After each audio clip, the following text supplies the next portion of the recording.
Good evening, everyone. Welcome to our Francisco and Friends webinar tonight with a very special guest, Jon Kabat-Zinn.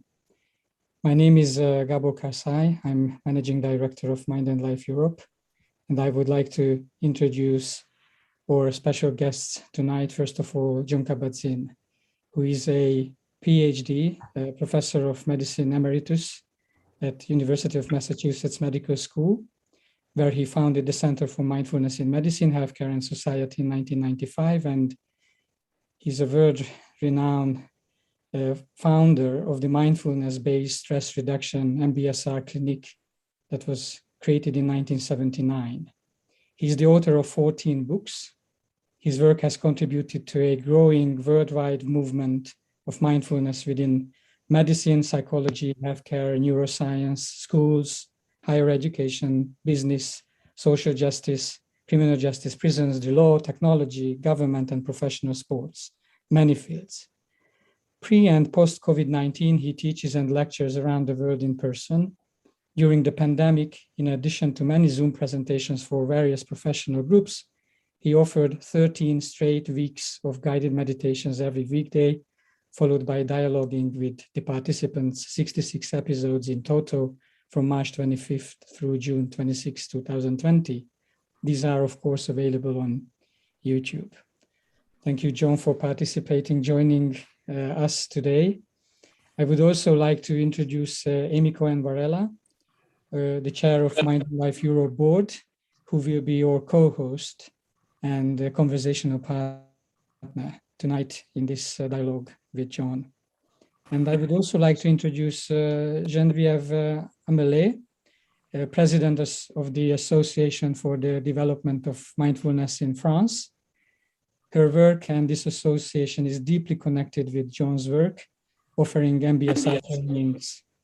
And Geneviève has been practicing mindfulness meditation for more than 30 years in traditional settings and has been translating Dharma teachers for more than 20 years. It's a real privilege for us to have you, Geneviève, with us, who will offer a French interpretation to the audience. So I would like to ask you, Geneviève, to translate and share your introduction and then translate it briefly in French as well. Well, thank you very much, Gabor.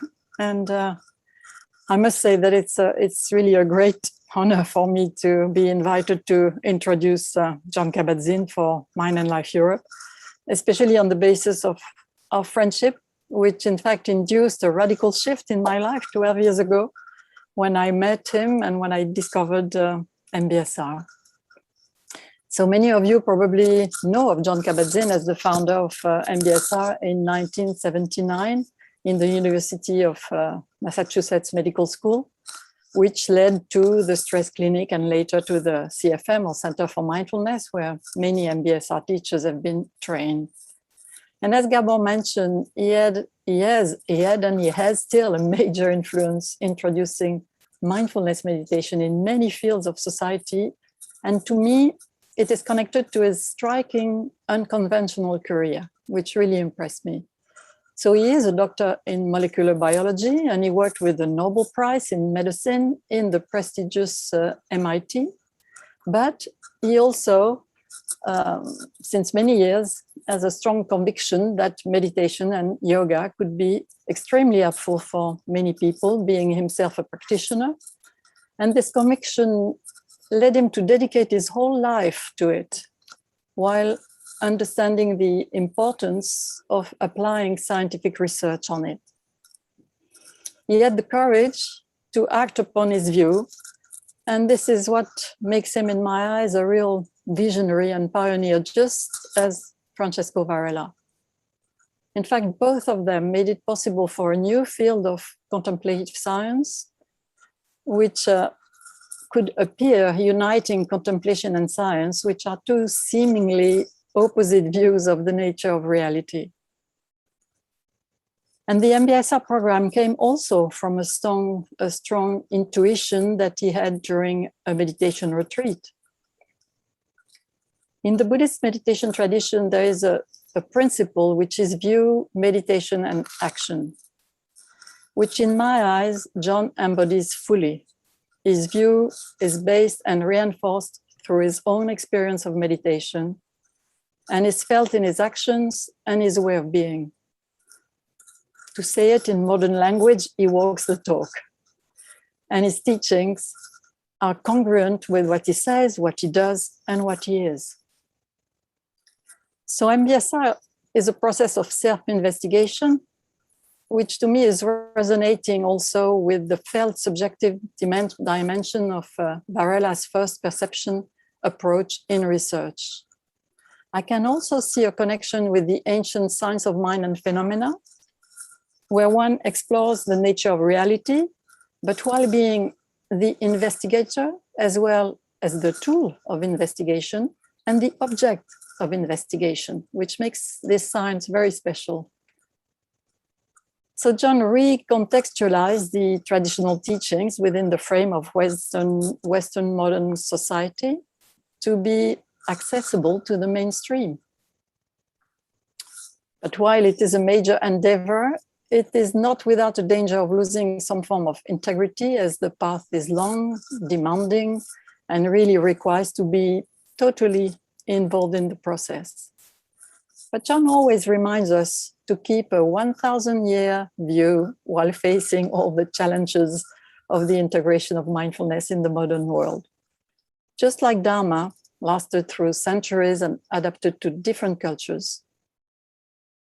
Regarding Mbsr and mindfulness in secular setups, he likes also to refer to what he calls universal Dharma with a small d, which are the universal natural laws which the Buddha made explicit, whereas Dharma with capital D refers to the original teachings. So I would like to finish by honoring both Jon Kabat-Zinn and Francesco Varela, who are two exceptional beings connecting through the real understanding of the deep understanding of human nature beyond status and roles, and which is a quality very present in Jon Kabat-Zinn, who can connect on the most genuine level. I'm really happy to be with him tonight. And I've been asked to do a small resume in French, so as the French-speaking people are not left out. Donc, un bref résumé en français de ce qui a été dit. Gregor donc, a présenté Jon Kabat-Zinn et l'influence qu'il a exercée sur l'implantation de la pleine conscience dans des secteurs très divers, comme le monde de la santé, de la justice sociale, de l'éducation, aussi bien par ses nombreuses publications que par ses interventions, et notamment pendant la période de confinement, ce qui a été un énorme soutien pour de nombreuses personnes. Pour ma part, j'ai insisté sur son parcours atypique de scientifique et de méditant, ainsi que sa qualité de visionnaire, qui est présente aussi bien chez lui que chez Francesco Varela et qui a permis l'émergence d'un nouveau champ de sciences contemplatives, où ces deux domaines de la science et de la contemplation, en apparente opposition, peuvent enfin collaborer. Donc, en vous souhaitant une très bonne soirée, je vais devoir rejoindre la cabine d'interprétation, de traduction, donc, qui va se faire en simultané. Et pour cela, eh bien, si vous souhaitez avoir cette traduction, il vous faut aller donc dans l'icône en bas de l'écran où vous pourrez choisir la langue, donc en français. Donc, maintenant, je quitte la salle principale et je vous retrouve dans la salle de traduction. Bonne soirée. Et merci beaucoup, Geneviève. Thank you so much. Je suis très touché.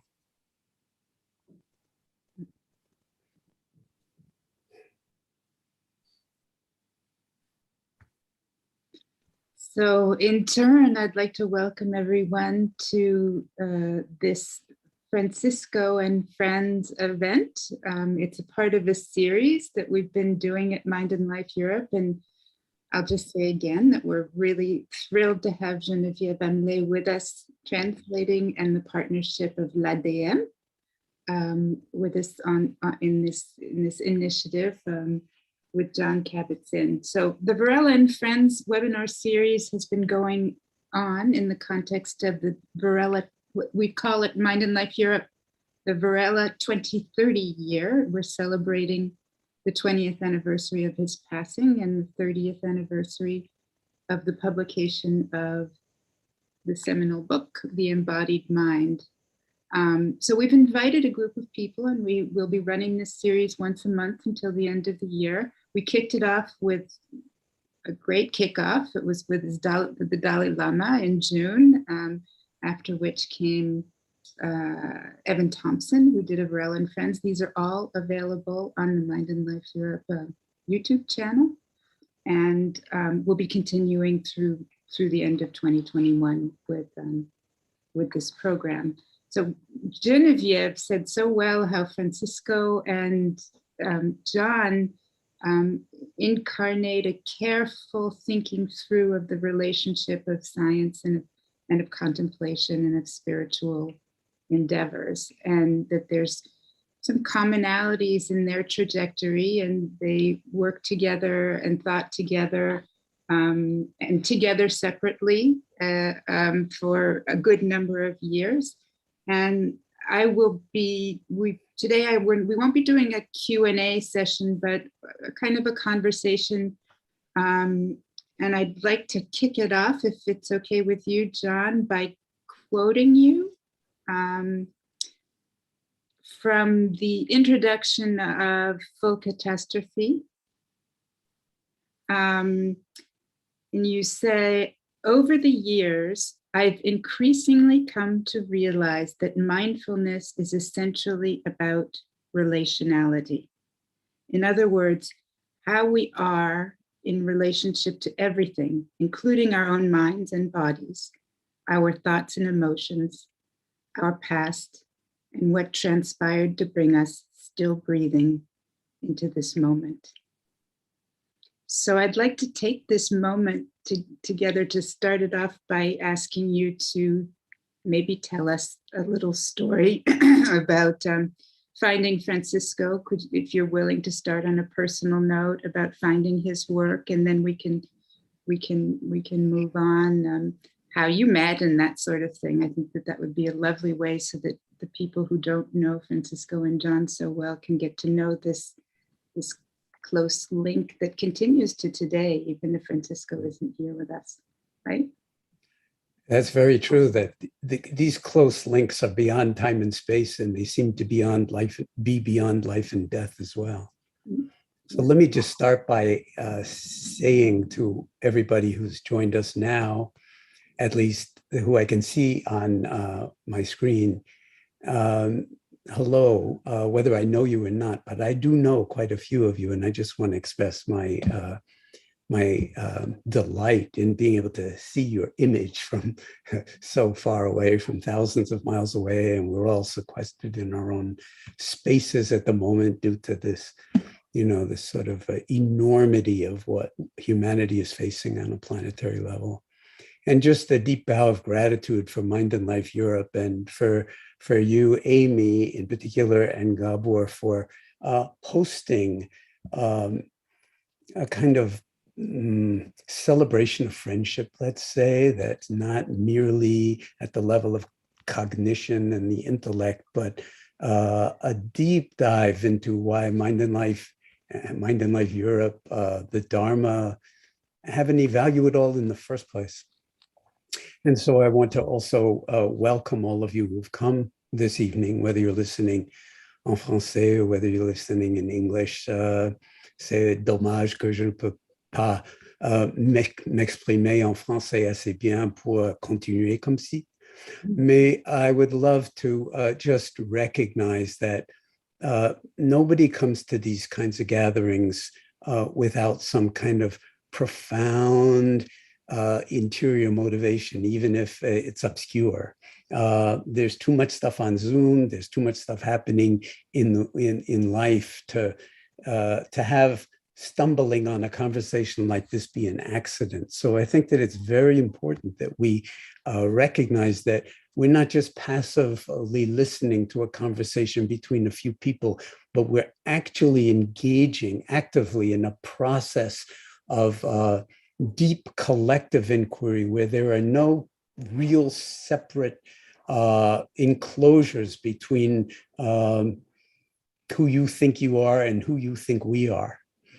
And so this is, in a sense, an invitation for immediate liberation, in the sense of it at least being liberative from the conventional ways in which we keep ourselves boxed into particular identities. Since this is such a profound element of what Francisco's work was all about, I think it's important to realize that we are in some sense his inheritors, whether we know it or not.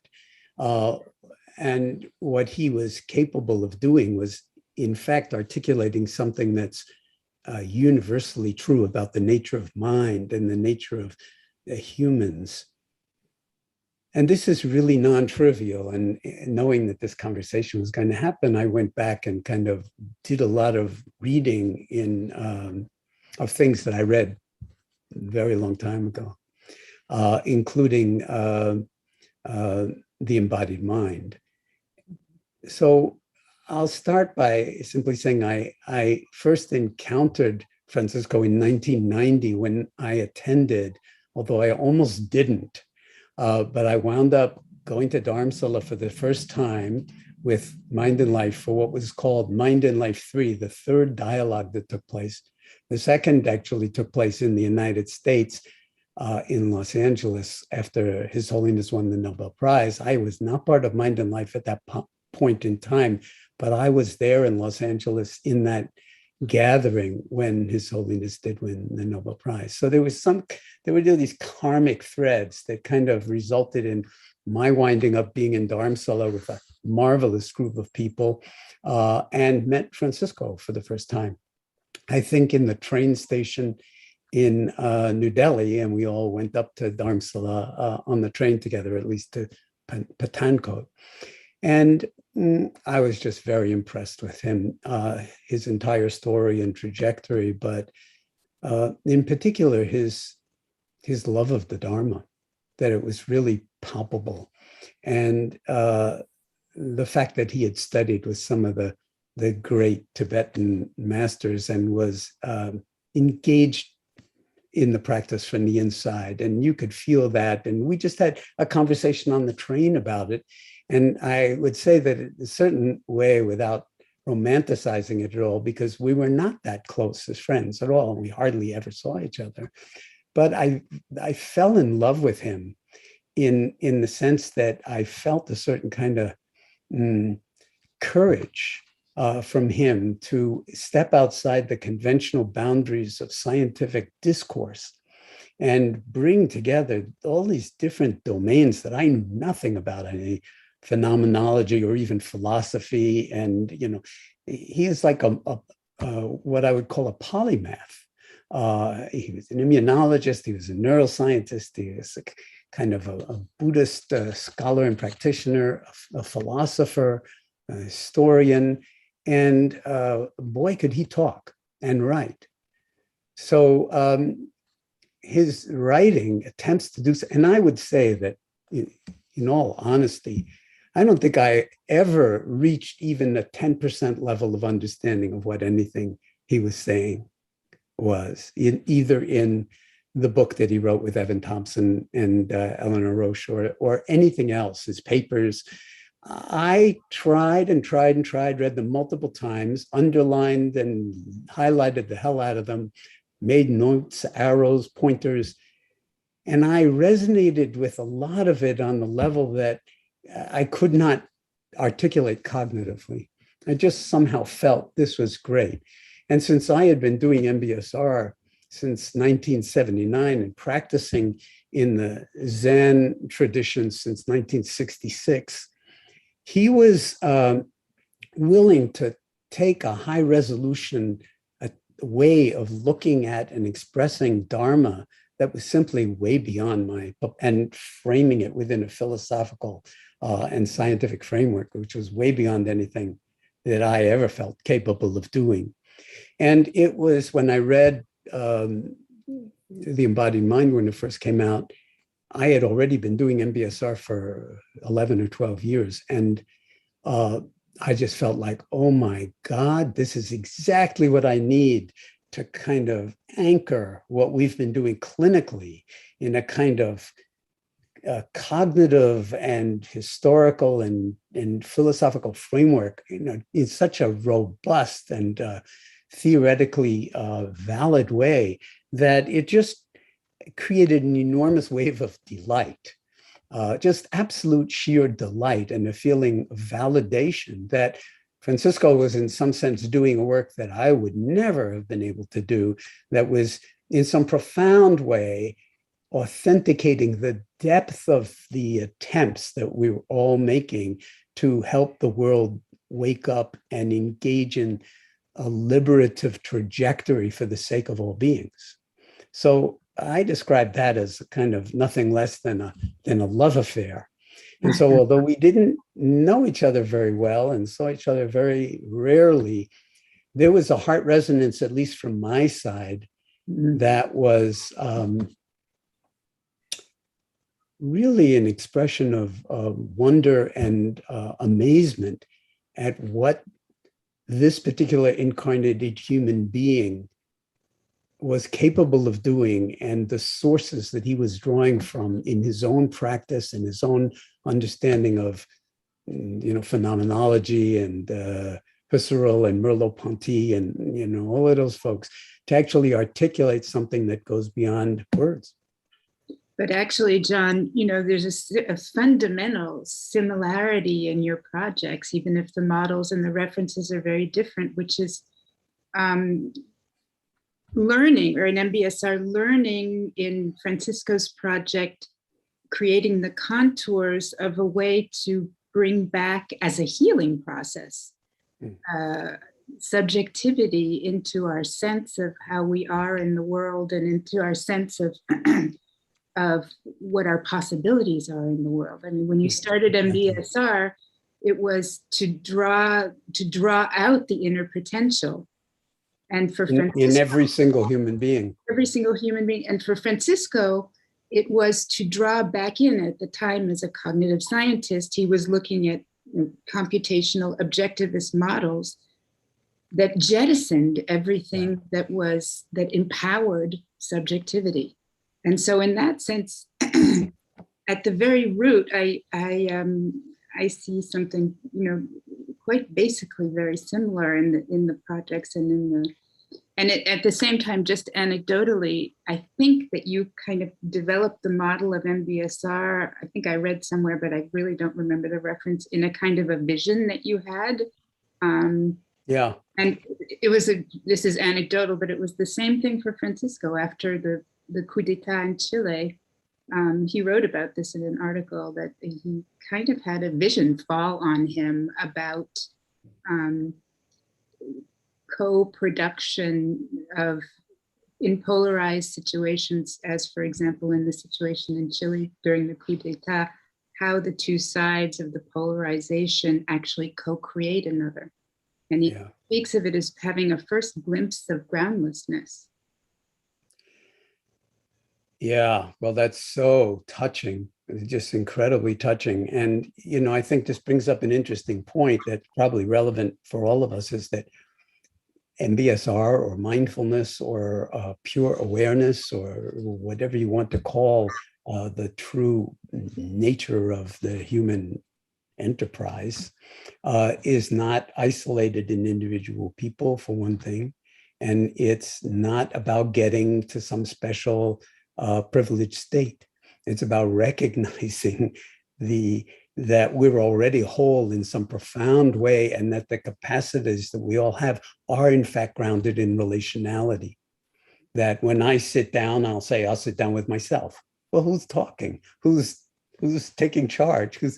And so this is actually like a microscope, or inviting us to look deeply into even how we language that. I watch my breath. Oh yeah? Who is watching? How come it's your breath? So there's all sorts of ways in which, if we interrogate language itself, it really drops us into that domain that you're pointing to, where and since he coined the term a first person understanding or awareness, as opposed to subjective, that was also an incredibly important moment, as was the autopoiesis work, because it really gives the sense of impersonality, that there's no one completely self-instantiated being, that it's all relationship, it's all process, as deep as you want to go, down to the level of quarks, down to the level of the Planck constant, whatever it is. It's just energy, it's just space. But there's also this phenomenon of wakefulness, that in some sense, we're the way the universe knows itself. And that in that recognition of interconnectedness, and whatever level, including the Chilean generals and the atrocities that they perpetrated, and that the United States and the Chicago School of Economics, sort of brought them to and encouraged in them. So that there's no boundary between meditation and politics, or individual health and global health, or planetary health. There's no ground, because there's nothing but relationality. And it's our gift, in some sense, to be able to discover forms of intelligence that can hold that without operating on it from a place of ignorance, but in fact, letting it transform our view to the point where we can actually engage, enact, embody, and then respond to the level of suffering in a way that's adequate without losing our sense of joy and love. That's the project. And we need all hands on deck. It can't just be Francisco or the Dalai Lama or whoever your spiritual or philosophical hero of the moment is. It's like, that's why we're all here on this call at the moment. It's up to every single one of us, and it will look different. The Dharma expression, the unfolding, the artistry, the science, the beauty of it will look different because of each one of our individual embodied love for this larger project. And then the fact that we can look on the screen and see that that's in fact so, and that we're all engaged in a work that the world would be a lot worse off for if each one of us hadn't taken responsibility for that. You can't bottle that, you can't sell it, you can't commercialize it. And so all of the shadow side of the popularity of mindfulness nowadays, that's kind of an epiphenomenon that's partly, I would say, just the kind of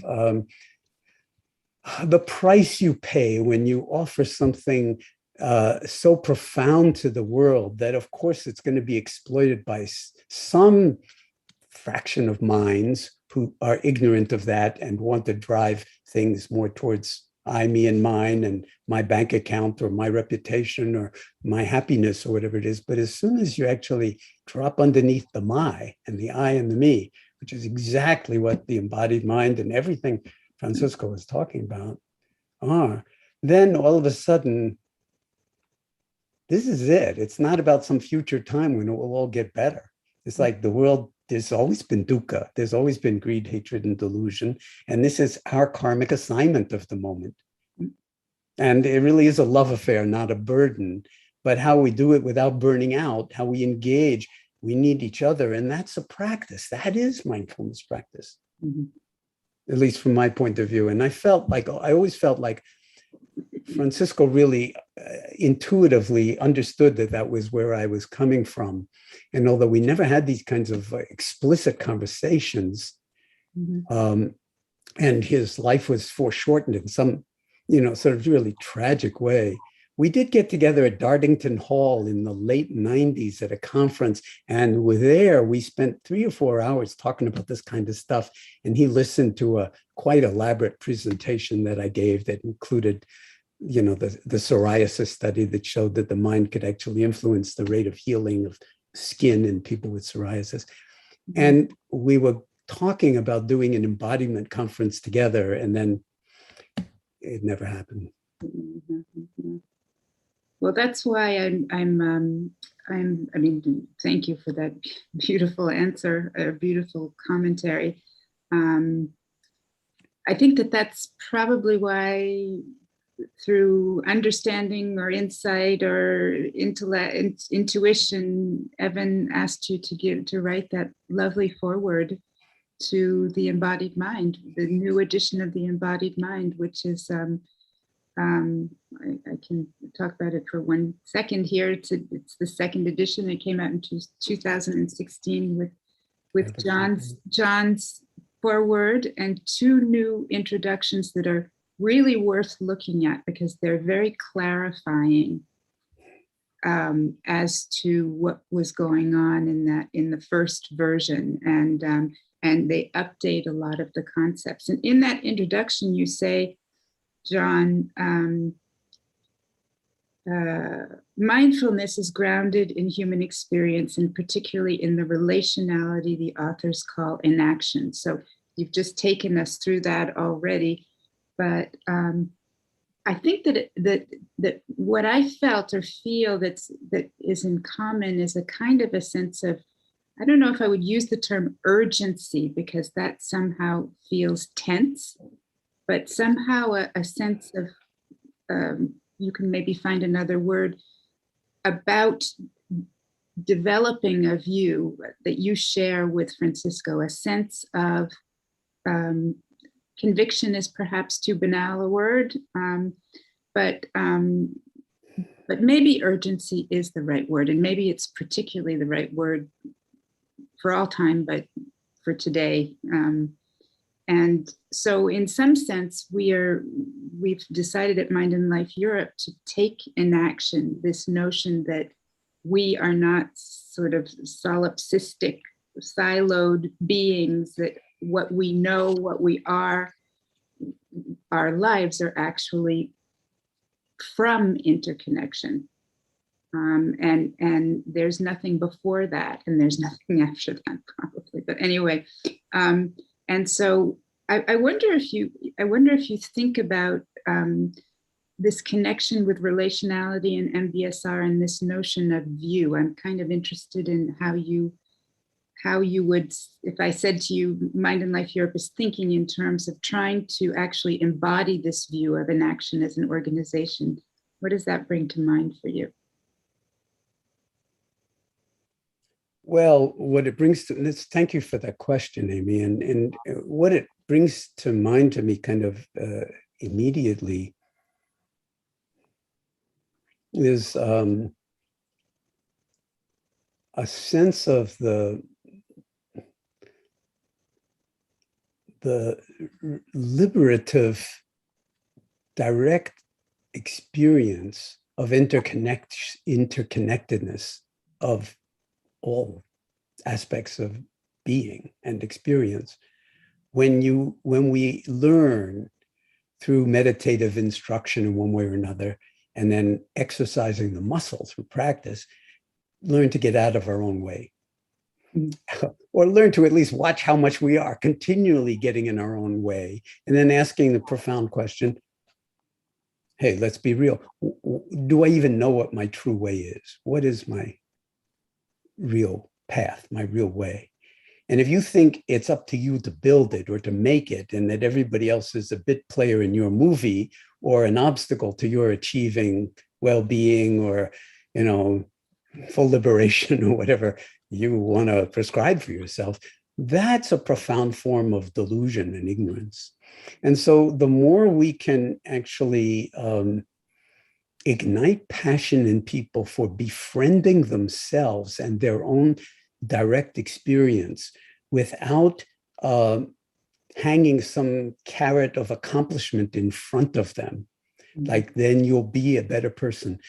Meditation, mindfulness, not a self-improvement project, because there's no improving on who you truly, truly are. But when we use the word self, that in a sense is a kind of confining, if not imprisoning concept. And then, of course, the self immediately makes the not self the other. And then we have conflict over, why aren't they like me? Why they're threatening me? We can't live together. And what the meditation practice does is it kind of like touching a soap bubble. When you touch a soap bubble, it simply, as the Tibetans would say, it self-liberates, it disappears. So a lot of the things that are actually confining us are not actually significantly real. They're just fragments or figments of our own minds when our mind and heart doesn't know itself. So the more we can cultivate that kind of intimacy with ourselves, the irony is that there is no real solid anything there. It's a direct path into interconnectedness, and then the heart resonating with all of us, with the human heart, so to speak, non-referential compassion. Matthew Ricard might refer to it as. And so that's something that we're all capable of as human beings. His Holiness, is always talking about a mother's love for her child. Okay, that it's so natural. It's like you don't have to fabricate it. It's just pours out of you because it's part of the nature of humanity. That's also true for our love for the sun, the moon, the stars, the earth, the air, other people, because we can't live without belonging to a larger interconnectedness. And I like to use the image of Indra's net, for like the profound model of interconnectedness of all nature. If we don't wake up on the planet on some profound level in the coming, who knows how long we have, the prescription for humanity, or the prognosis for humanity, is not a happy one. Just look at my country.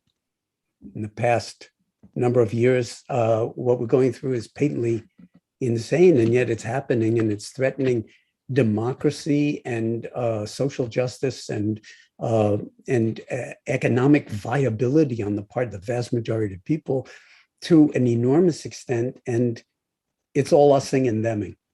So this is, the Dharma has always been framed by the Buddha on up as a liberative practice, but it's liberative in an infinite number of different dimensions, and we can't exclude the political, we can't exclude the social, we can't exclude the medical, we can't exclude the public health dimensions of it. And COVID, in a certain way, is showing us that, the impersonal nature of things, the virus is not even alive, but it can figure out how to do us in endlessly if we're not capable of actually collectively using our multiple intelligences, including the need to get vaccinated when you might suspect the government is not totally your friend, but still do it. These are the kinds of, this is I would say, the karmic assignment for planet Earth at the moment, and where Mind and Life Europe, in your unique capacity, because I think you approach things in a kind of really remarkable way that includes the profundity of the intellect, but transcends the sort of risks of the profundity of the intellect when it's only talking to itself and admiring how wonderful it is, but to be able to translate that down to the level of everybody in the metro in Paris, or everybody in the country, wherever they're from, including immigrants, including people that don't look like us, including people that scare us. Mm-hmm. That's the meditation practice. If that's not mindfulness, I don't want any part of it. Because then it's saying, oh, it's only about the breath, or it's only about my personal liberation, or it's only about my personal well-being. And to that extent, it's like, if you even listen to those self-statements, you realize what a joke and what a tragedy and what a misunderstanding of Dharma that really is. So we all have our work to do, whether it's in the Buddhist domain or whether it's in the more universal domain, and we're all each other's teachers too. So it's like not like anybody really knows what to do, but the not knowing, that what my Zen teacher used to call "don't know mind," that's a really fabulous place to reside, and that's been that way through sort of Aristotle, Pythagoras, all the way back in science and mathematics, and it's as alive now as it's ever been. And I think that's our challenge as a species. If only science had not split off from philosophy in the 18th century, at least in the West, we probably would be in somewhat better shape. But or maybe we could look at it as like, It could only be what it could be up till that moment, but now we just have a much larger understanding of things not being separate. So, for instance, Right. when I went to college when I was like 16 years old, I never took a philosophy course. I was like, why would I possibly take a philosophy course? I was like totally into science and art, into language, into that element of beauty. So I didn't understand the beauty of that door. Right. And every door has its own beauty. And I'm not talking just about intellectual doors or, sort of fields of inquiry in the intellectual domain. I'm talking about, every door that is not actively involved in harming other people, or that is willing to look at how actively involved it is in harming other people, because then science, medicine, and all sorts of other doors that we can praise on some level, every one of them has a shadow side, certainly in my country, that's not pretty, not looked at. And people of color and minorities of all kinds, that's one of the reasons they're resistant to the virus, to the vaccines, is that they've been in terrible places in regard to how they've been treated by medicine and public health in my country. So we have a lot of work to do to actually recognize interconnectedness and enact a way of being that emphasizes interconnectedness and love. And I think that's not, I feel for myself, that is what meditation practice is all about. That's why we get our ass on the cushion. It's a discipline, it's hard. We don't always necessarily want to do that, or we can just easily say, well, I'm always meditating. I'm just mindful moment by moment by moment. And yeah, you better be, because life is the real meditation practice, not sitting on the cushion.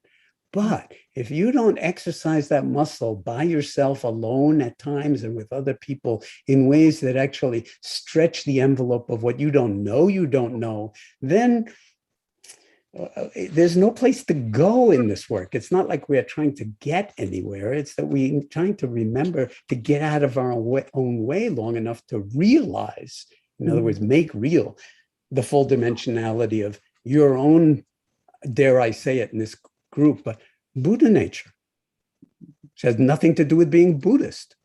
And I think, Francisco and Evan and Eleanor just have been so precise and articulate on that score. And it's really interesting. I don't think we need to go into it, but since you mentioned the revised forwards to the new edition of Embodied Mind, Evan says some pretty remarkable things in there about how his own view has shifted so that he no longer views it the way that it's so articulately stated in the book about the power of what they call in that book mindful awareness, which is a very big umbrella term. It includes a lot. Yes. When I reread it recently, I felt like, okay, Evan is entitled to his particular perspective and evolution. And again, I understand probably one iota of where he's really coming from, but it reads as true to me today as it did in 1991. And in my own practice, that this does actually come out of practice. It is not something that's a philosophical project of self-inquiry. It has to be instantiated in that kind of way. And deep wisdom that then gets written down in various sutras and, sort of holy texts. In my experience, that stuff is a direct pipeline straight from the practitioners, not merely philosophers. It has to be embodied. Right. I think Evan was with his caveats, he was thinking more about what you called earlier the epiphenomena of mindfulness. And I think that he also was referring to something that happened in the years after Francisco died, which was when you mentioned earlier, first person, when the scientists and the philosophers started thinking, phenomenologists started thinking in terms of first person and third person, the Buddhism was on the first person side and the science was on the third person side, which completely skewed the whole discussion, even within Mind and Life, because obviously there's no such separation. Yeah, no, I totally agree with his arguments around that and how science really has not done its job of understanding the ways that it, gets stuck looking in its own reflection and not understanding the entire invitation. On the other hand, and this is not a kind of response at all, but just an interesting observation. More and more neuroscientists are being drawn into studying meditation and mindfulness, and they come to it, interestingly enough, young, and they come to it having their own meditation practice, sometimes for decades, sometimes since childhood now. So then you have two laboratories. You have this, the totality of what we call being. And then you have your fMRI scanners and PET scans and so forth and so on. So you have two labs, but that's an incredibly profound scientific evolution, because then your capacity to come up out of silence and out of emptiness, if you want to use that terminology, or wakefulness, with study designs that are far, far more profound than if you were only like thinking you knew what meditation was, but you actually don't have any firsthand experience, nor any secondhand reflection from really experienced teachers who point out to you where you're actually blind or self-deluding. So it really is this kind of living project that I would say that book, well, I'm glad they didn't change a word of it. They didn't revise it. They just put those other forwards on. It will be very interesting. And it is very interesting in the context of Mind and Life Europe and other groups, to see what this generation of people who have practices. Experimental design is always generated from a subjectivity, whether it's a practicing one or not. But this is a very self-conscious way of generating experimental designs that are somewhat more difficult at times to carry out scientifically in the lab. But well, if your view is really big, it's very hard to actually get funding for it. Yeah, so we've been running a little bit into this problem. So, but that means, I think, only that as long as you acknowledge it, right, and you include it within the embrace of the totality of your engagement as Mind and Life Europe, or as an individual researcher, or as a group of researchers, there's no problem in emphasizing one thing over another, as long as you don't forget the things that are being de-emphasized or not spoken, because they may be the most important things of all. Absolutely. And and it's an evolutionary process. It's like, mindfulness, in the way that the term is used in that book, and the way I use it, is like, more than 2,600 years old. Okay. Now, a lot of people are very upset because it's so out there and it's being commercialized, and there are apps that are like, billion-dollar projects and so forth. And, and so there's a lot of upset, I think, around how it's been denatured and dumbed down and everything else. And I think that we run big risk of that. And we just have to be very aware of that. And I try to stay as far away from that kind of hyping and commercialism as possible. But there was no way to avoid that. It's inevitably a part of the process of maturation that some people are going to try to exploit whatever it is for their own purposes. But if you have the 1,000-year view or the no time at all view, those are not major problems, because the people who love the practice and who care about the practice are going to continue to nurture it in themselves and in future generation in ways that will, I think, ultimately wind up befriending all of those forces that are superficial at the moment or exploitative, because they are just forms of dukkha. They're just another instantiation of suffering and delusion and greed. And so they're, in a sense, intrinsically self-limiting. That's a very optimistic view. I'm surprised I'm hearing myself even say it. It does come through. It does come through. Yeah. I'll at least throw it out there in the hope that maybe we can not delude ourselves, but but remember collectively that we don't know what human beings are capable of when we really, really, really connect to our deepest aspects of being. And that has everything to do with the nature of the universe. It has to do with the nature of science, whether you're talking at the level of, the quarks or string theory or whatever it is. Like the mind is what looks at quarks and string theory and all this stuff. It doesn't exist outside of mind. It's the universe looking at itself. Well, what is our karmic assignment of the moment on this tiny little, extremely fragile planet? I'm reminded by what you're saying about science and contemplation of something. Michel Bitbol, our friend Michel Bitbol, who you know, told me one day, he said, Western science is an adolescent. It's getting there. Yeah, let's hope so. And you're right that contemplation is 26,000 years, 100 years old. And I have a quote from you. I don't know, you'll tell me if it's a real quote or not.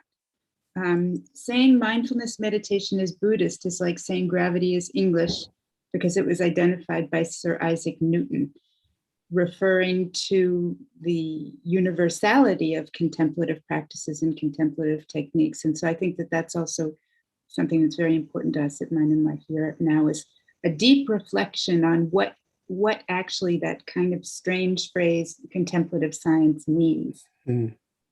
Well, I did say something like that. I didn't say it in those words, and I'm very careful how I use words, but I did say something like that but I do say, and it annoys my Buddhist friends from time to time, that the Buddha wasn't a Buddhist. Right. But the point being, however you want to go at it, that it's not about any isms.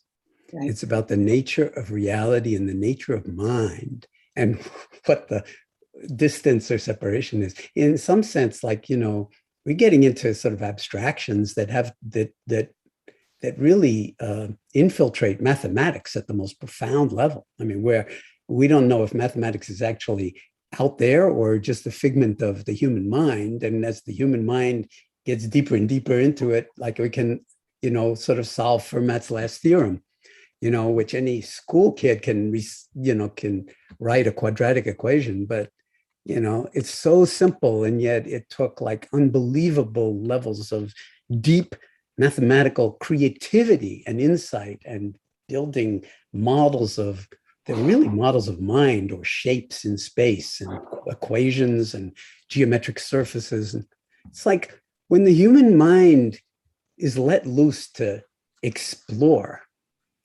there's no end to the beauty that it can actually contribute to our lives in meaningful ways, but also on the shadow side, the potential for destruction. And so that's where the precepts, that's where ethical commitment really comes in, an ethical inquiry. So we exercise that muscle of how to actually maximize well-being for all, not just for I, me, mine, and we, our little in-group, tribal group, and minimize suffering globally for all, at least globally, not just human. That's the challenge. Now, whether we're going to just be relegated to some sideshow circus while the rest of the world, does its greed, hatred, and delusion in ever more refined ways, and through algorithms now that, scarier than hell, as we migrate from an analog body to a digital everything. There's never been a more interesting or more time to be alive, but the challenges we face are enormous. And if you haven't seen the movie, I'll just throw in The Social Dilemma. It's being for this month on Netflix. It's being filmed for free. You can just go to YouTube and watch The Social Dilemma. A lot of the people in that movie are meditators practicing, but they also were the people that monetized Facebook. And now can't believe what Facebook has become, and contributed to building this, horror show of surveillance capitalism that is robbing us in a certain way of our analog lives before we fully evolve into understanding what the full potential of our analog beings are, which is an embodied mind, an enacted life. And everyone's karmic assignment is slightly different. So no one else can do your work for you. Francisco can't save you. The Dalai Lama can't save you. Mother Teresa can't save you. Whoever your guru of the moment is, living or dead, cannot save you.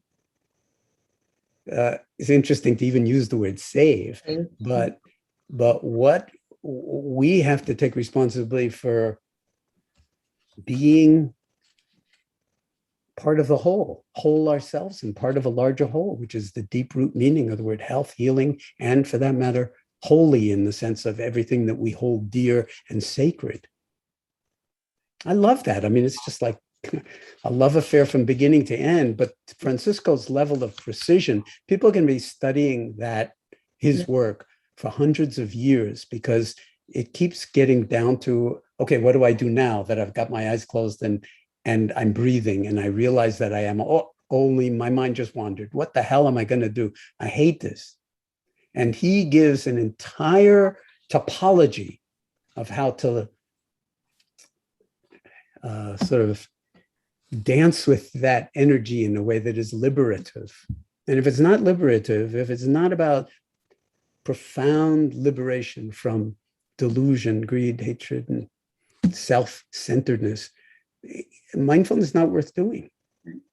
Mindful awareness isn't mindful or aware. And that's what our project, and that's what I think Mind and Life and Mind and Life Europe, I love the fact that both organizations have evolved in parallel in this way to the point where we can even have conversations like this that basically anybody could understand, rather than, very, very rarefied that not that many people can understand, especially me. Well, it's, inaction and all of these new terms that seem very simple are actually quite simple to understand once you have a look. And I suggest if you're interested and don't know it, have a look. And I think Francisco, from the cognitive science point of view, from the inaction point of view, all that, when you talk about the precision, he was giving us another, I love this term that you use, getting out of one's way. I mean, I'm a psychotherapist, so I know we get in the way of ourselves constantly. And that's what I witness every single day, watching people and myself do that. But it's kind of a lever, another handle. Archimedes' fulcrum. Right. Yep. The longer the lever, the more you can move. Gabor, are we?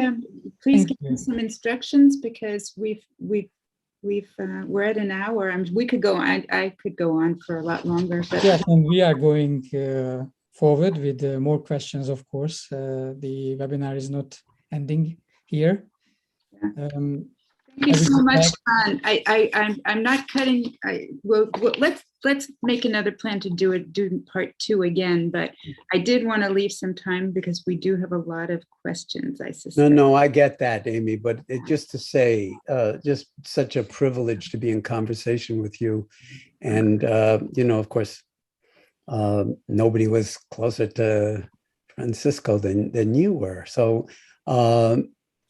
It's really, as I said, an honor to be able to explore these kinds of terrains together, which we've never actually really done in conversation, and to have so many other people participate. And this is a great time to have people actually, participate more and hear their voices. And this dialogue, this is another thing that I'm going on and on, but this is another thing that's very important to us at Mind and Life Europe, is the generativity of this kind of dialogue. How, we have to keep talking. Yeah. We have to keep sitting, but we also have to keep communicating and talking and extrapolating towards one another and decentering ourselves through the other's words. And so I'm so nicely grateful. put. Nicely put. Because we have to be listening as well as talking. A lot of us are really good at talking, maybe not so good at listening, especially what we don't want to hear. That's, oh yeah, that's for sure. So let's. We are indeed receiving good questions in the Zoom chat, and here I'm inviting everyone again who are participating in this webinar together with Jon Kabat-Zinn and Imi Varela to pose your questions in the chat. So far, we have received 2, if I'm not mistaken. Before going into the depth of those 2 questions, I would like to ask 2 questions, Jon, myself. One would be around the title of this talk, this discussion today. You asked the question, where is the ground? Especially in light of the notion of groundlessness that Francisco has elaborated and discussed a lot in his writings. So I'm wondering, where is the ground in the midst of all these challenges and practices and questions of philosophy, science, practice, ethics? Where is the ground? Good question. If by ground you mean the place that you can stand, maybe there is no ground. But have you considered that you also might be able to fly so that you can be anywhere and even upside down or tumbling or topsy-turvy in your life, and have that be an absolutely integral part of the curriculum of mindfulness or wakefulness or embodied, enacted, engaged presence. So the practice doesn't require a ground. And in fact, you know, we often discover that we create false grounds for ourselves, then walk on it, and then we fall into holes that we create for ourselves. And then we say, I'm never going that hole again. And next time you go into the absolute same hole. We're not even creative enough to go into a different hole. But at a certain point, maybe we'll wake up enough to realize that we can metaphorically or literally fly, in the sense that there may not be no ground, but who needs it? You know, when I think about things like our own privileged view as human beings, we think we know everything and so forth. But there are all sorts of other species on the planet, or have been on the planet. You know, take a dragonfly, for instance. What is a dragonfly's view of the world? What is their experience? Or a frog, or you know, any other animal, for instance. They're living in a different world. I mean, a tiger or a bat sees the world very differently from a human being. They already have evolved to function beautifully within that space. And bats don't need a ground. Birds don't need a ground. In the same way that we're using this metaphor, at least.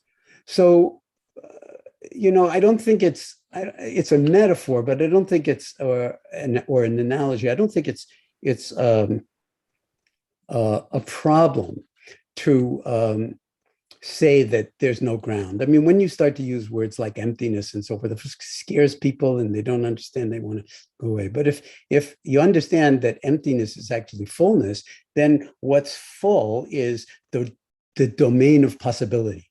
There's an infinite domain of possibility, an n-dimensional phase space, if you want to put it mathematically, where, and if we're not careful, our own conditioning will close off all those dimensions of possibility, so that we'll only fall into the same ruts over and over and over again.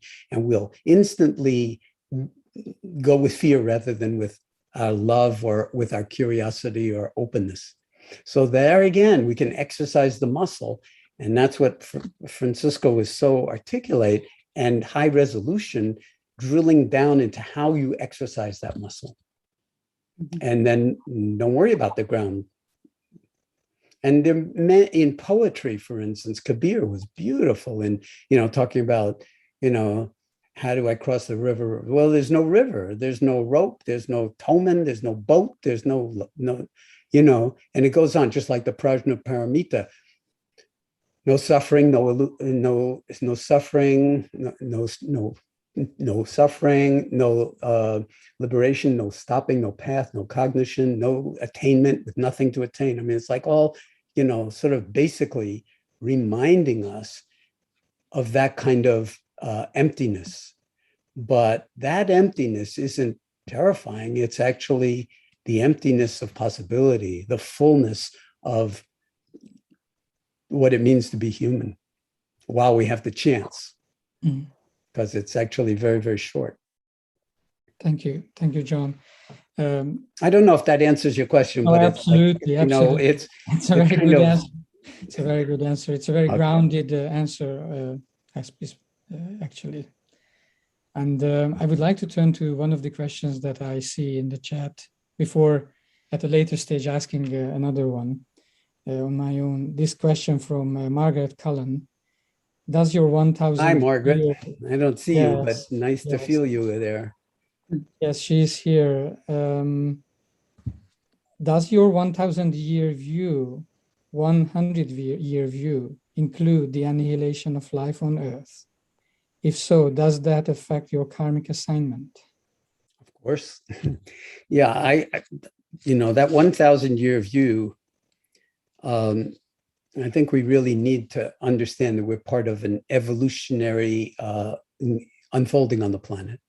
And it would be a huge conceit to think that it's up to us and that, life is going to end if we don't get this done in one generation or whatever. That's privileging ourselves with, I think, too much of a sense of drama. On the other hand, it's very likely true, because we've never had this much destructive capacity as human beings before. And we've never finally become mindful. And I'm using that word really instrumentally, because not only can we sit in meditation, but we can actually photograph the glaciers from satellites and see how they've basically been annihilated over the course of the past 50 or 60 years. And then the ice sheet in Greenland and so forth, that we're having such a profound effect on the climate that I may need to revise my never forget the 1,000-year view, which I got from Harada Roshi, a wonderful Japanese Zen master. How was your little biscuit? Say it again? Or is that you, Margaret, unmuted? No. So anyway, Harada Roshi gave me an Enzo that said, never forget the 1,000-year view, on September 11th, 2001. So it was very, very poignant. But we may not have 1,000 years. We don't know. Human beings are capable of basically, cockroaches are going to have a very, very happy future. Okay, but whether humans are going to have a very happy future is really up to us. And as a father and a grandfather, I tell you, I don't want to be stuck in fear around how long we have. I'm simply committing myself to doing everything that I can do in a way that doesn't destroy my own mind or view, to pour energy into the kind of transformation we've been talking about for the past hour. Thanks, Margaret. Nice to hear from you.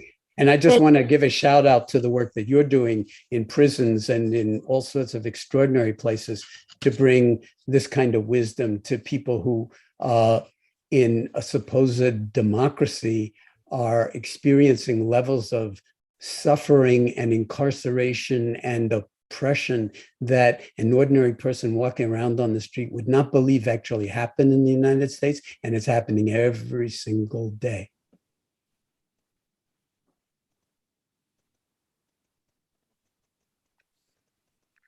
Thank you, Jon. Margaret, do you want to add anything? Another question to that? No, I'm grateful. Thank you, Jon. It's always great to tap into your deep commitment, in spite of being in a world on fire, that your commitment doesn't seem to waver. And I wanted to lean on that a little bit this morning. So thank you. Hey, since you mentioned that, I'm just going to pull something out of the hat that I've never said before.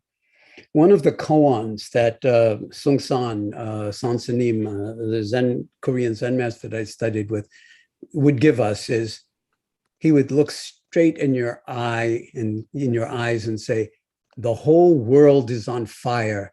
What can you do? And it was really a wonderful koan because any answer that came out of the thinking mind was totally wrong. But to recognize that the whole world is on fire and how are you going, what can you do really means how are you going to be in wise relationship with this? And it really is a koan. It doesn't need an answer. What it needs is engagement or eating it, digesting it, metabolizing it, and letting that, in some sense, be your response. And it could take a whole lifetime. But I don't want my grandchildren asking me, what did you do when things turned at a particular moment? Why didn't you act? That would be an enormous source of suffering. And yet, whatever we do is never enough. So it's not about doing, it's about being. It's not about making the world better at some other time. There is no time. This is it. And that's as much a part of the love affair as the 1,000-year view or however long it will take for us to go to zero carbon emissions. Mike again asks another question, somewhat related to this first one. Could Jon comment a little on the relevance of personal identity and how our experience of the world sticks to that identity to make a life story? How experience of what? How our experience of the world sticks to that identity. Oh, of the world, our experience of the world. Yeah. What if people could have no names, which would never be allowed by government? Harder to keep track of us. Well, Thich Nhat Hanh wrote a poem called Please Call Me by My True Names. It's a very honest poem. You know, the whole practice is about transcending what's called name and form and understanding the empty nature of name and form, whether you want to call them strings or quarks or protons or neutrons or atoms or molecules or cells or whatever. It's like, the mystery of all of this is gigantic. I mean, absolutely phenomenal. And it should really be taught in school, and children should be made to appreciate how beautiful it is and also how much we don't know. So, you know, I don't know. I think this is everybody's karmic assignment, is to find a way to hold the entirety of what our apprehension is at the moment, all puns intended, using that word apprehension. And then act. Ask yourself maybe, what is my karmic assignment? What is my job on the planet with a capital J? That if I'm not doing because of the unique constellation of my karmic threads and so forth, is not going to get done. And if it seems like worthy to do it as a calling, like, and don't make a big deal or a story out of it, because it's not you doing it anyway. And then see what happens. And as we interface, because that's a kind of very individual response, but as we see other individuals all in some sense being inspired to be, to manifest their true nature now, not in 100 years when they get fully enlightened, because that's another story, then maybe we will collectively give rise to something that none of us are individually capable of doing, just like a body of a human being has trillions and trillions of cells. And you can look at every single one, you're never going to find the nature, the essence of yourself, but the collaboration of them together makes, in this moment, a living, breathing body, and it ain't forever. So the mystery of it and the love affair of it really go very well together with the practicality of how we're going to step into this moment in a way that's authentic and not simply based on thinking and very often deluded thinking or romanticized thinking. I got to say, if I could think of something, or if something appeared in my life that was more interesting than that, I'd probably be doing that rather than meditating. But I've never, ever come close to having that kind of experience. And I think whether you're playing tennis or whether you're, sort of dancing at the Bolshoi Ballet or whatever it is that you're doing, we're all in some sense discovering what it really means to be human in the unique incarnation that is, and then we use the personal pronouns, but it's important not to take them too personally or seriously. Thank you, Jon. You being with us, of course, invites some of our friends here in this community, in this meeting, to ask more personal questions as well. One is from Zara Blaufield: how to talk about death with others, especially now in a time when we are always looking to prolong life. How to die well. Modern medicine can cure COVID, but is it right to live with disabilities, for example?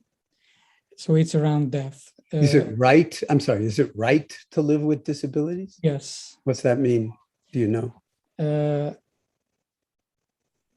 I think it's around how to die well, and whether the natural environment we are living in is in conflict with or looking for prolonging life, with our longer lifespans and curing. Okay, I get it now. It's a very nuanced question, a lot of different levels to it. We haven't talked about it except in my recommending The Social Dilemma to you on Netflix or YouTube. Everybody, please watch that movie now, tonight, as soon as you can. It's that important. But we haven't really talked about, except to mention surveillance capitalism, what shifting from an analog life to a digital life is doing to us or to humanity as a whole. It's a whole other conversation.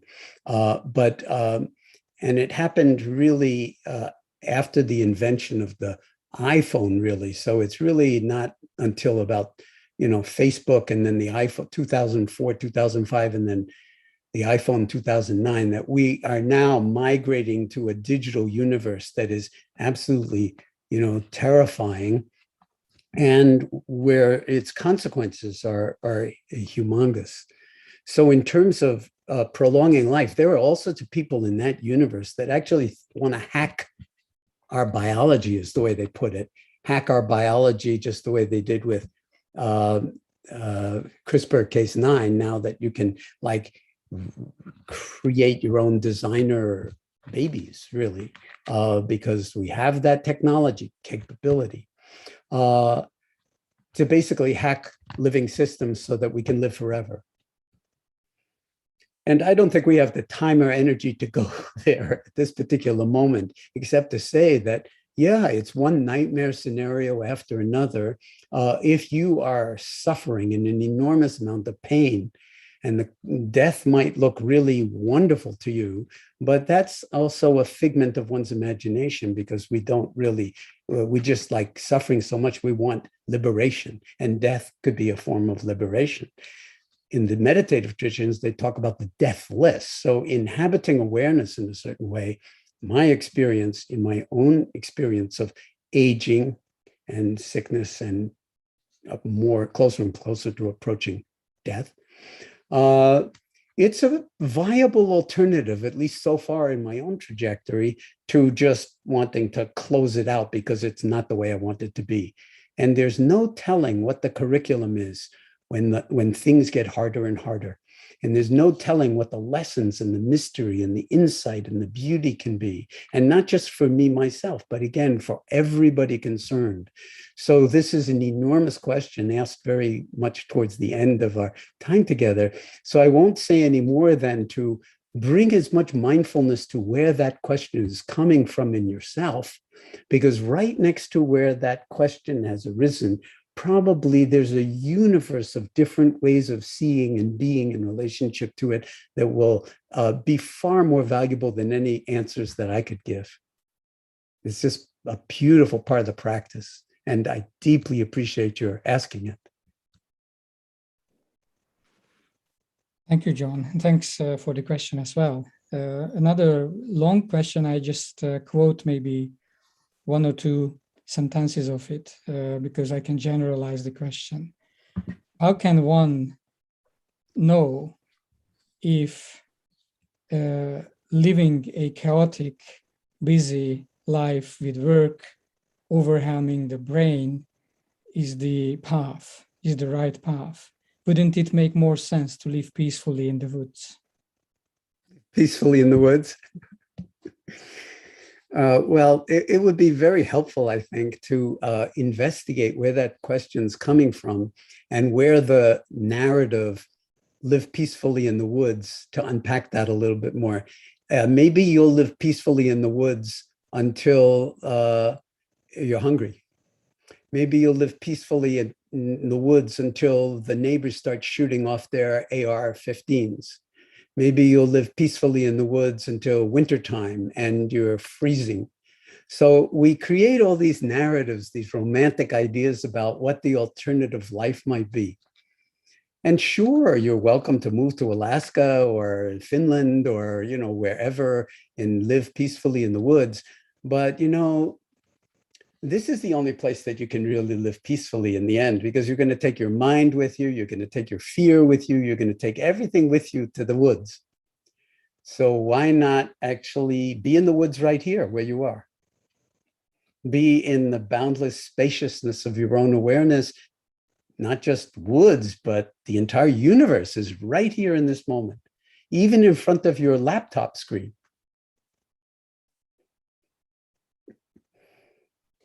Thanks for that question. It's wonderful. That's right. And the question I wanted to ask Jon is somewhat related to that. And it's a quote coming from Francisco. He was talking about mind and life. And he said that if it gets too big and too diffuse, I would rather go skiing. What do you say concerning the whole, you have tackle that question around the mindfulness movement around the world and what type of depth and values it can bring to many people, as well as maybe even facing challenges around the commercialized character of some of the applications. So how can one find balance between depth and meaning and honesty and not knowing, and on the other hand, some big diffused way of being and acting? Well, the short answer would be keep skiing. You're already skiing. You're on a very steep slope.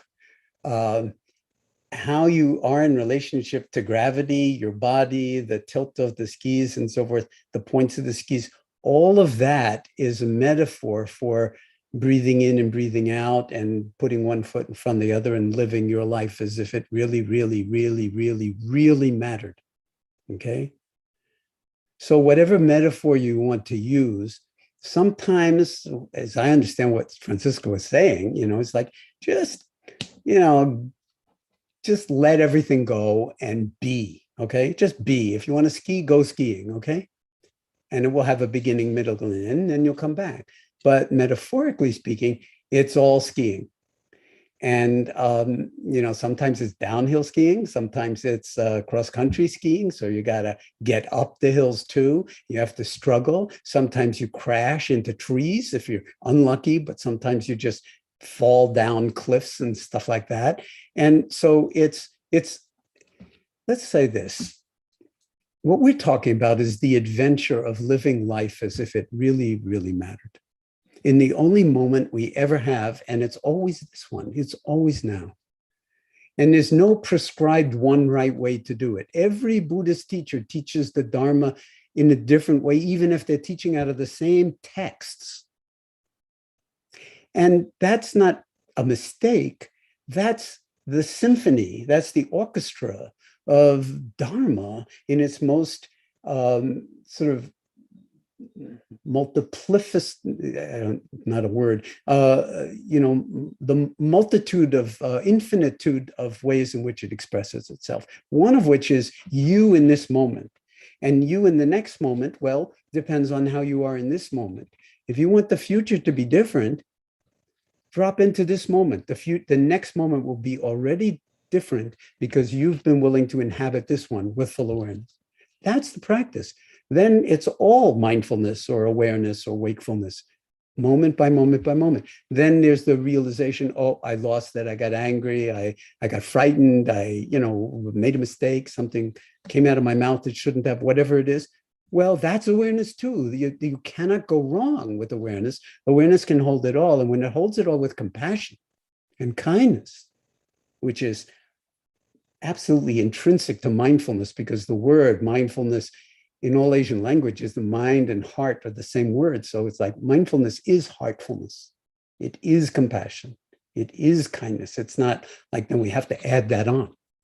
How we emphasize it, different teachers will do this differently. But when we live in that way, then every moment is in some sense a big adventure. Every moment is a love affair, and every moment is a branch point. So if you're here for this one, it might show you something about where to go or how to step in the next moment that will in fact bring you closer in a kind of relativistic kind of way to your own heart or your own yearning, your own longing to reconnect with the you that you've never not been and the we that we have never not been as a species. I think I'll just throw out, I say this all the time, but it's worth saying that the species itself is called Homo sapiens sapiens. And it's the word sapere from the Latin means to taste or to know by direct apprehending. So we're the species that is aware, not the cognition. So it's the species that is aware and aware that it's aware. So awareness and meta-awareness, not cognition and metacognition. Big error to fall into that.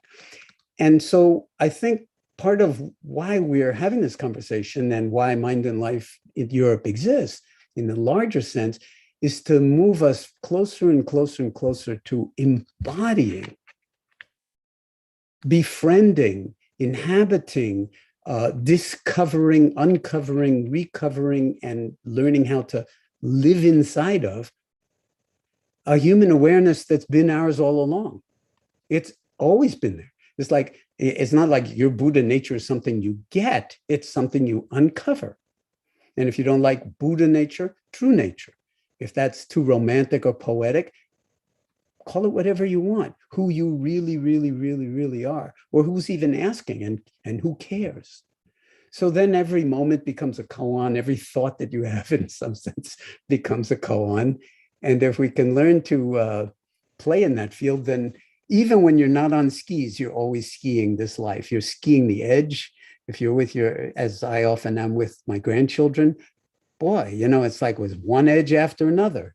And you've got to be really flexible and moving and flowing. And sometimes you're not. You fall on your face, or you crash into a tree, or you crash and burn.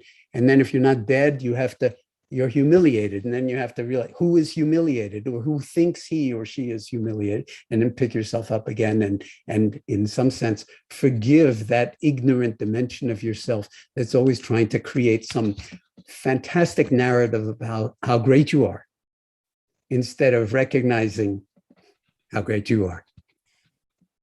Thank you, Jon. I think these are really, really deep and wise final words in this meeting, in this webinar with you. But before wrapping up, before thanking everyone, I would like to ask Amy if you want to just share a few final thoughts or comments that you want to share with us, with Jon, and with the participants of this meeting. I'm not going to give a summary.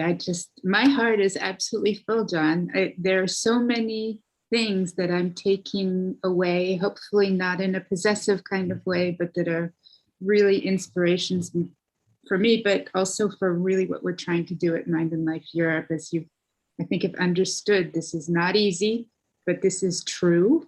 What we're trying to do, working with you, working with Francisco's work, other people's wonderful work, so I really feel incredibly grateful for all the things that you've said. And I think the one thing that I will just pick up on, but there's so many that I have to re-listen to this on YouTube, is every moment is a branch, you said.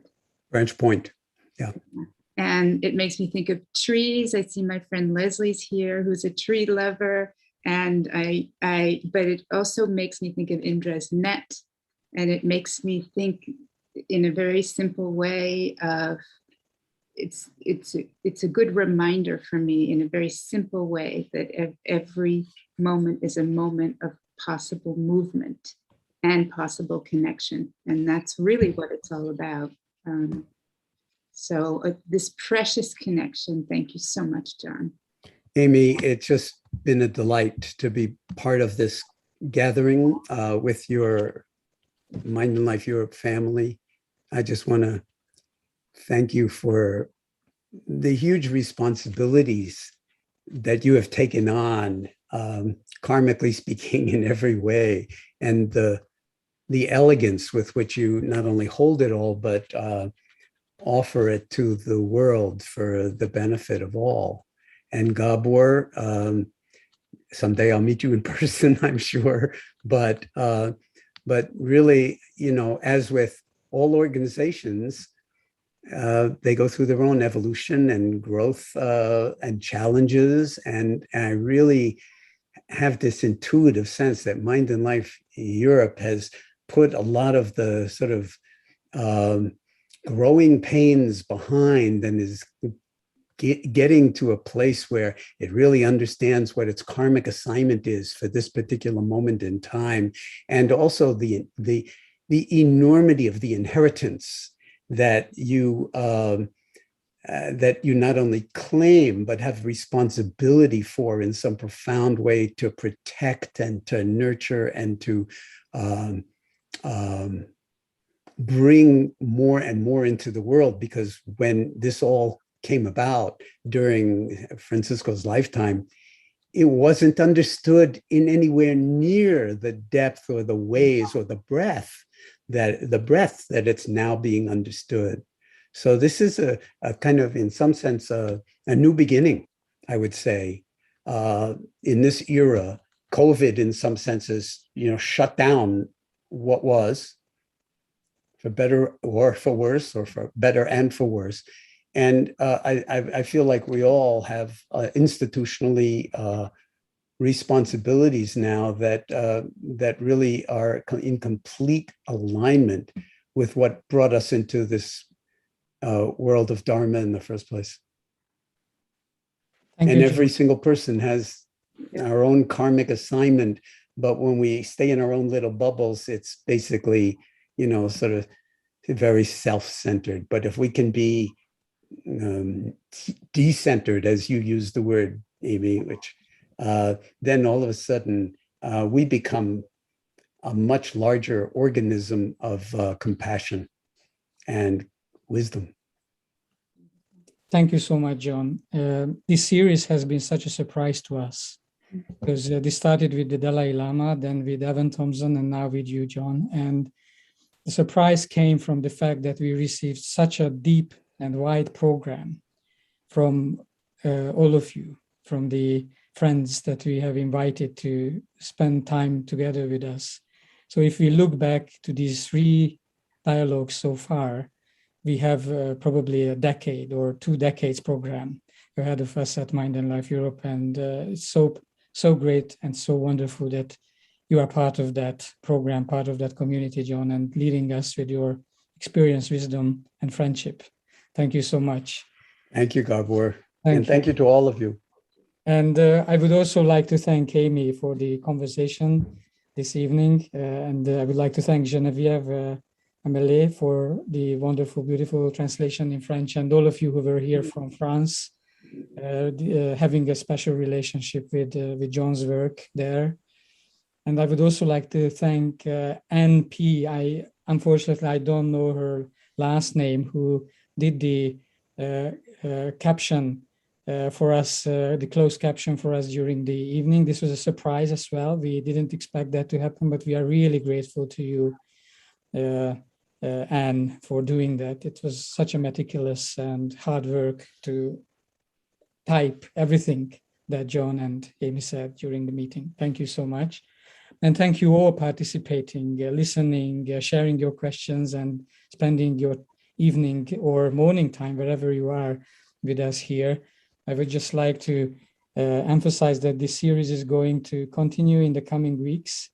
Our next session, next webinar in this series will be with Roshi John Halifax, who was another great friend of Francisco, continuing this discussion on groundlessness and ground that we touched a little bit today. Continuous groundlessness, continuous discovery, meeting Francisco in practice. And it's gonna be held on September 23rd in 2 weeks' time, also live streamed on our YouTube channel. And if you wanna look back and revisit this meeting, this deep discussion with Jon, please just simply join our newsletters, join or subscribe to our YouTube channel, and we are really looking forward to meeting you again and seeing you in our other activities and meetings and webinars, because we can't do all this work without you. We can't understand what is at stake without your questions and without your engagement. Thank you all, and see you next time. Thank you, Jon. Thank you so much.